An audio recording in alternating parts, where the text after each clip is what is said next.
So here's the rod we're going to use today, the Shimano 34 to 38 Zoom ZL rod, designed in Japan.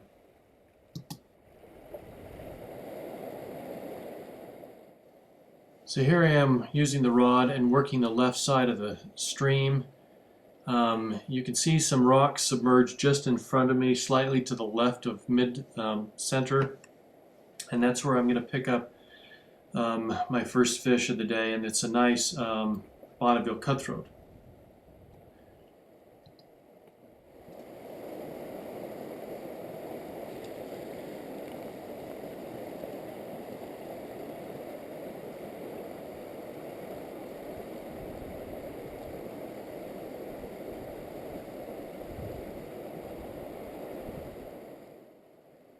Since this rod doesn't have much backbone, I try to keep the fish upstream in front of me so that I can sweep him into my net.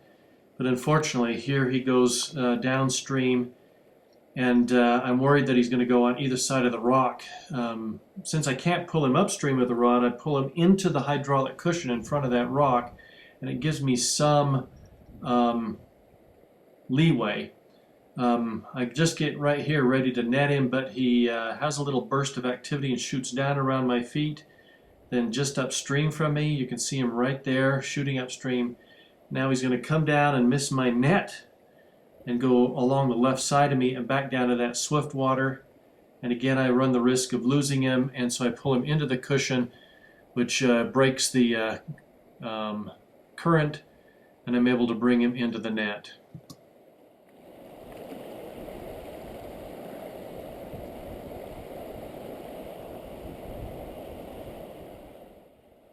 So here's the fish, a beautiful 14-inch vaudeville cutthroat trout.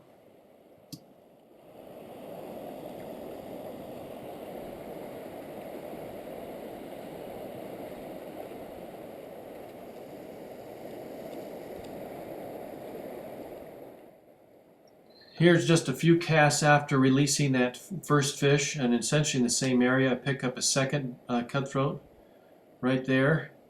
He's not quite as big, but he immediately goes downstream, and I sweep him also into that hydraulic cushion in front of the rock. Since he's only about 11 inches, I'm able to control him a little bit better with the rod. I extend the rod here to give me a little bit more leverage, and I'm able to get him back into that hydraulic cushion and then sweep him upstream into the net.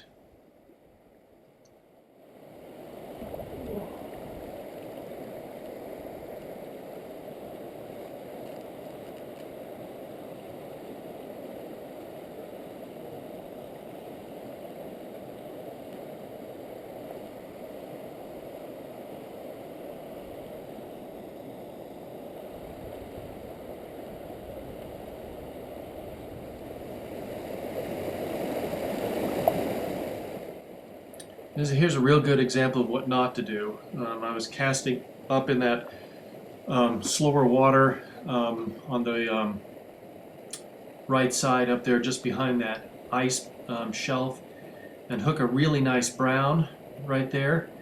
He immediately shoots downstream. I try to get him swimming right there so I can get him into my net, but he shoots downstream as I'm extending the rod from the 340 centimeter to the 380 centimeter.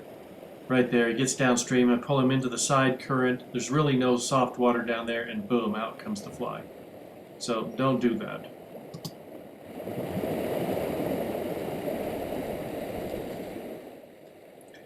Here I start to get a little sloppy with my casting. I'm not keeping all the line off the water right there, and but still, I'm able to pick up a nice brown right at this tail out of this pool. The water is swept down between these two rocks right at my feet, fairly briskly. I'll hook him right there. You can see him in the water, and the current immediately sweeps him over the tail out. I'm trying to guide him into this eddy behind these rocks to take the pressure off the line, and just hold him there. And you'll actually see him swim right here. He swims right back up through the current and back into the pool, upstream from me. Then I'm able to direct him right in front of me and lift the rod, and he floats right down into my net.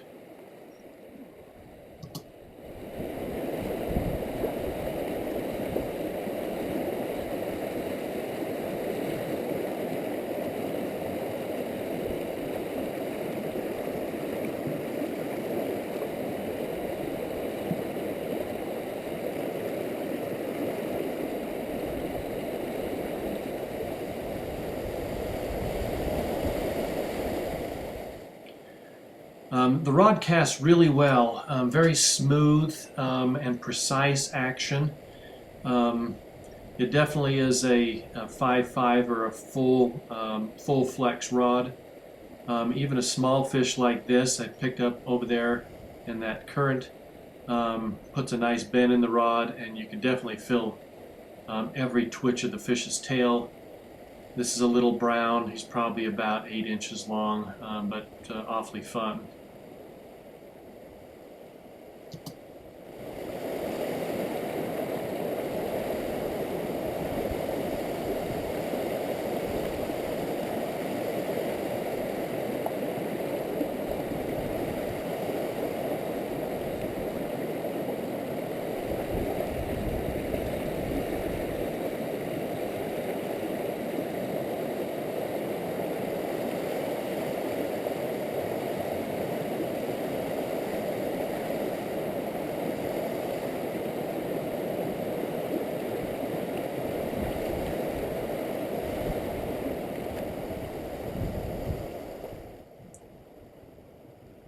Here's another fish that I hooked in a pocket right up there on the right side of the stream, right underneath the ice shelf in front of a rock. The area is about the size of a dinner plate. The rod casts very precise. I was able to put the fly directly in that one spot and hook this fish.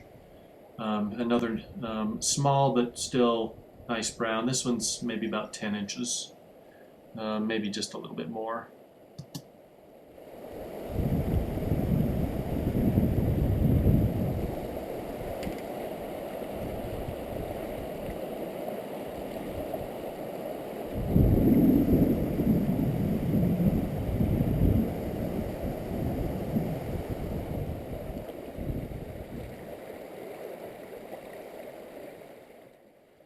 And finally, here I hook a mountain whitefish. These are generally large fish. He was about 14 inches, but I'd say he was maybe a couple pounds. He was a good sized fish. They're heavy. They do fight, but they'll really tax your rod. So here, after I hook him, I immediately back the pressure off so that he can swim upstream from me. I don't want to get him downstream because I for sure will lose him, and I definitely don't want to break the rod. You don't really see him here, but you'll see him in just a second. He'll get just up in front of me. I'll lift his head up really quickly, and that'll make him so that he comes right down and into the net, just like that.